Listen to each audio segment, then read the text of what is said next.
Now we're going to see how to make a spider for Halloween.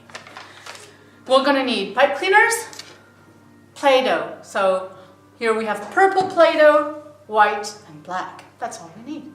Okay, so first we're going to divide this Play-Doh in two parts, one smaller than the other. Have the children roll it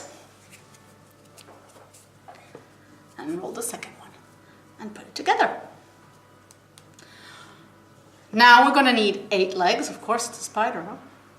And just so I cut it, you can see I cut small pieces of pipe cleaner and I'm making a spider. It already started to look like one. And now we need to do the eyes. To make eyes, you make small white ones. Hup. Like that. And you add